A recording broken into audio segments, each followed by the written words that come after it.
let's jump into the video. So audio is one of the most important parts of every video. In fact, a lot of times people will tolerate low video quality, but they'll give up quick on a video if it has bad audio quality, right? I mean, let me know in the comments if you can relate to that. No matter how much you're into the content, if the audio is hard to hear, or it's not very good, or if it even hurts your ears, you'll bail on the content right away. And so leveling up our audio for our videos is so important. And one of the best ways to do that, of course, is by investing in microphones. Now, one of the most popular styles of microphones for YouTube videos are shotgun mics. You'll see this in a lot of the Canon video creator kits. They include the camera as well as a shotgun mic, so you can just mount it right on top of the camera. And this is a great improvement for audio. And towards the end of the video, we're gonna be doing some comparisons between a couple different shotgun mic options. But I wanna share one of my favorite audio accessories with you first, because I really believe you could probably level up your current microphone just by using this tool. Now,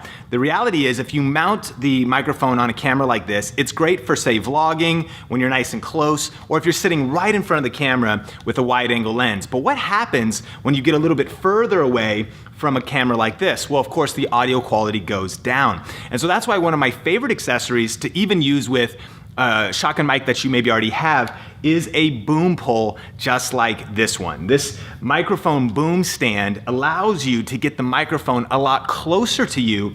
If, let's say, I was sitting on the couch and the camera was, 5 feet away, 6, 7, 8 feet away, if you have multiple people in the shot, or if you just don't want the camera right in your face with a wide angle lens, having a way to get the microphone off of the camera and closer to you as the subject is super important. So let's talk about what's in this setup. Okay, so what's super cool about this setup is you can use it with any microphone that would mount on the end here. And so if you already have an existing mic, maybe adding this to your kit could really level up your audio. Now, this is an on-stage stand, comes in at $25 here in the US, and it telescopes up from 36 to, I believe, 64 inches. So you could see this would work for a standing shoot as well as sitting down if I was sitting on the couch here or anywhere else.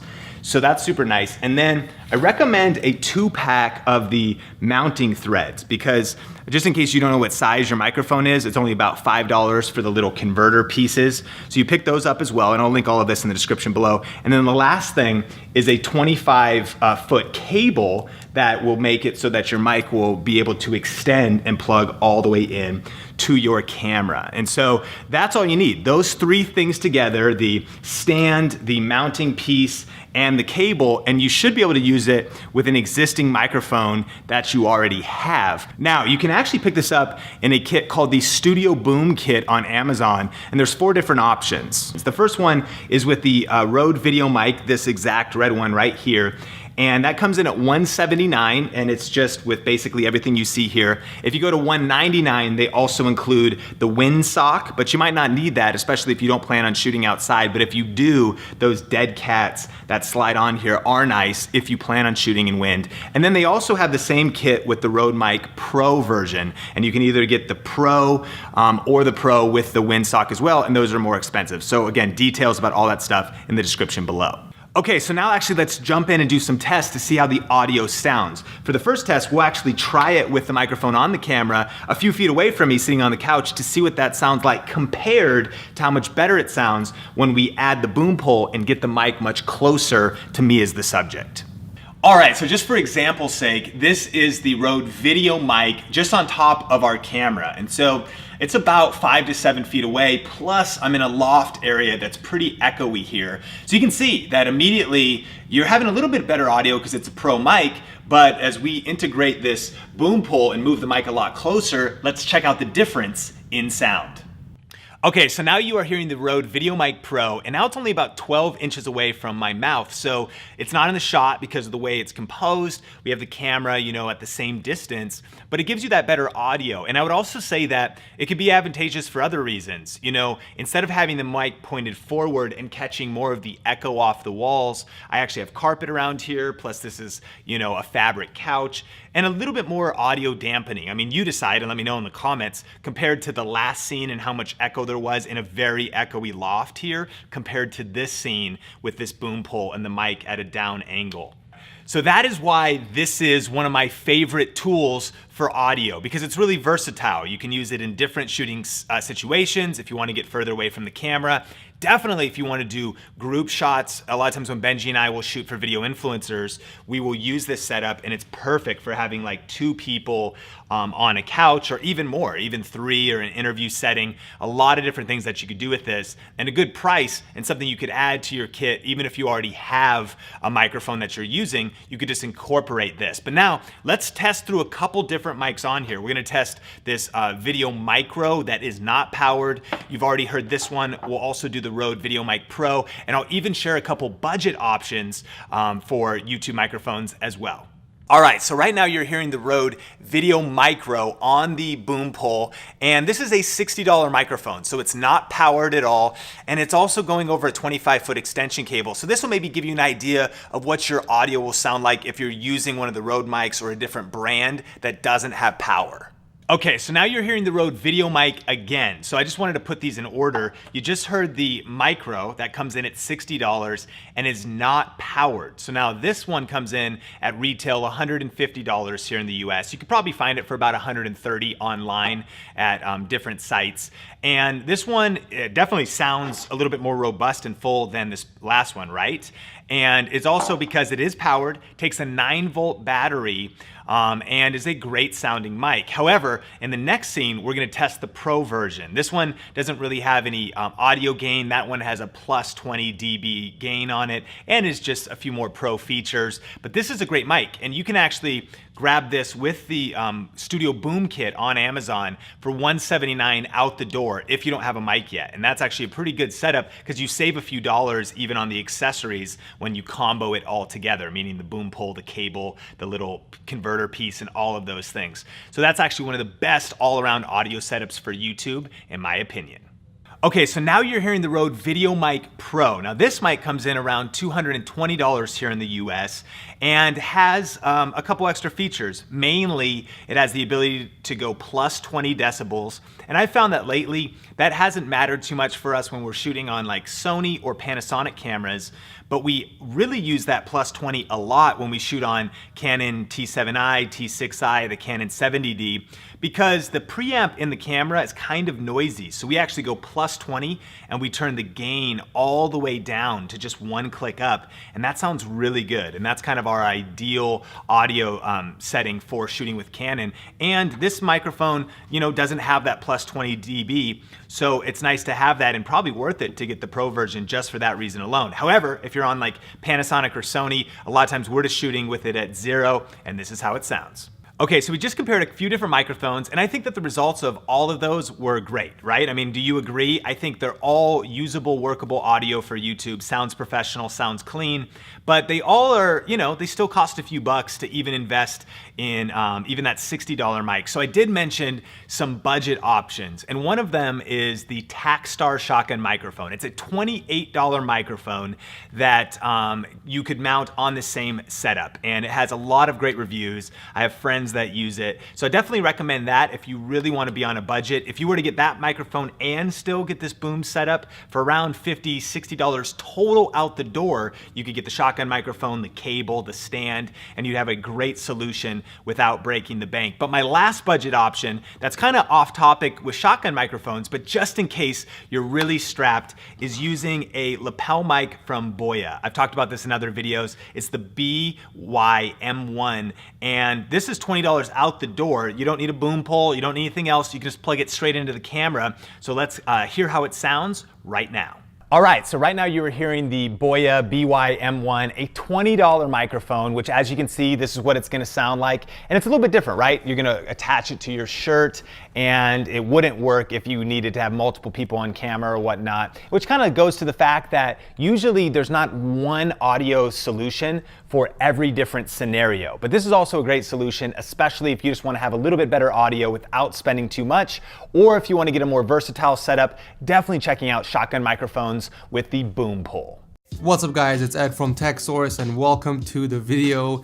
Most of you guys have been waiting for the top 5 budget microphones under 50 bucks. I will be doing a mic test later in the video, but let's go ahead and unbox these real quick. You guys can also find everything listed in the video down below in the description section. So starting off is the Tonor mic that goes for 17 bucks, which is the cheapest condenser mic in the video. It does have a 3.5mm jack, which means that all you have to do is plug it in and start recording. It also comes with a tiny tripod to hold the mic and position it at an angle that's comfortable. Next up, we have the Neewer Studio mic, and this one comes with an XLR to 3.5mm cable, a foam cover, shock mount, an adapter, and finally the mic itself with a gold-plated windscreen. If gold isn't really your color or messes with your setup's theme, then you can just slap the foam cover on it and you are set. At number 3, we have the Florian condenser mic, which surprisingly looks very similar to the Neewer mic, but instead you get a different color. In the box you get a USB adapter which has inputs for both mic and headsets, a foam cover, another XLR to 3.5mm cable, a shock mount, and the mic itself with a blue body and silver windscreen. At number 4, we have one of the most popular mics in the tech community, the Blue Snowball Ice microphone. Everyone and their mothers seem to make a big fuss about this, but I will get to the bottom of this and figure out if this is really one of the best budget mics out there. So in the box you'll find the headpiece, which is surprisingly heavier than I imagined. In the other box you'll find a quick start guide, the USB cable needed to power and connect the mic, and a tiny aluminum tripod which is connected to the headpiece. I'm personally not a fan of the tiny tripods because when it comes to voice recording you can't really adjust the height, meaning you either need to raise the desk itself or place it high enough so that it's right in front of your mouth. I much prefer mounting the mics on a boom arm so that not only it stays off of your desk, but you can also position it at the perfect angle for voiceovers. Luckily, the boom arm that I'm using for my personal audio setup is compatible with all of the mics in this video except the Tonor. And I will leave a link below if anyone is interested in checking it out. And finally, the last mic is actually a lavalier mic from Hessenizer that's compatible with iPhones, Androids, and even tablets. So here's how I'm going to be testing the microphones. I will hook up the condenser mics to my audio rig as if I'm going to do an actual voiceover for one of my videos, and I'll do a voiceover by connecting the mic to my audio interface, and I'll do another voiceover using the 3.5mm cable that came with the mic. The reason why I want to show you guys the difference between both of them because there is a huge difference between connecting the microphone to your audio interface or connecting it to your PC. I'm also going to be showing you guys with editing and without editing so you guys can really hear the difference in quality. As far as the Snowball and Tonor mic, I can only connect them straight into the PC since they don't have XLR connections. And the lavalier mic is only compatible on smartphones and tablets, so I will use my iPhone 6s Plus to do the mic test.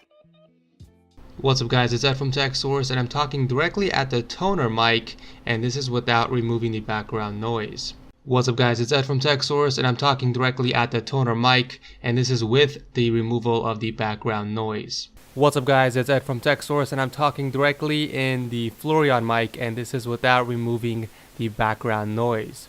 What's up guys, it's Ed from TechSource and I'm talking directly in the Florian mic, and this is with the background noise removed. What's up guys, it's Ed from TechSource and this is what it sounds like when I hook up the Florian mic directly into my Focusrite audio interface, and this is without any editing. What's up guys, it's Ed from TechSource and I'm talking directly at the Neewer mic, and this is without the removal of the background noise. What's up guys, it's Ed from TechSource and I'm talking directly at the Neewer mic, and this is with the removal of the background noise. What's up guys, it's Ed from TechSource and I'm talking directly at the Neewer mic hooked up to my Focusrite audio interface, and once again this is without any editing. What's up guys, it's Ed from TechSource and I'm talking directly at the Blue Snowball mic, and this is without removing the background noise. What's up guys, it's Ed from TechSource and I'm talking directly at the Blue Yeti mic with the removal of the background noise. What's up guys, it's Ed from TechSource and I'm talking directly at the iPhone 6s Plus without any editing or without any microphones hooked up. What's up guys, it's Ed from TechSource and I'm talking with the mic hooked up on my shirt, and once again this is without any editing. And finally, to give you guys a comparison to the microphone I use for all my voiceovers, this is what it sounds like without any editing. So right off the bat, you guys can tell whatever mic I connected to my audio interface sounded way better. And that's kind of the point. These things are created to enhance the overall sound quality. Honestly, if it were up to me, I would save up for the Focusrite audio bundle. You get the mic, audio interface, and a pair of headphones for only $210, and this will be the last thing you purchase in terms of voice over audio. If you're gonna be upgrading audio, upgrade once and be done with it. I think I had this since 50,000 subscribers, which was over 2 years ago, and it's still kicking ass. But this is a budget mic video, so obviously if you're watching this, then you most likely don't have that kind of money or don't want to spend that kind of money in audio equipment. So based on this video and the audio samples, this is the list of microphones from best quality to the worst. Well, there you have it. The best sounding mic goes to the Blue Snowball without an audio interface. So if you guys are looking for a purely plug and play, simple, straightforward microphone under 50 bucks that doesn't require any editing or any of that nonsense, this is your best option under 50 bucks, hands down. But if you're like me and always want to step up your audio game and want your videos to have crispy sound, I strongly suggest picking up an XLR microphone. That way you can hook it up to an audio interface and that will get you the best possible audio compared to just plugging it straight into your PC. For example, if you pick up the Florian mic and hook it up to an audio interface, the audio you get will sound way better than the Snowball mic. But it will cost you. It just depends on how much you're willing to spend and if your bank account will allow it.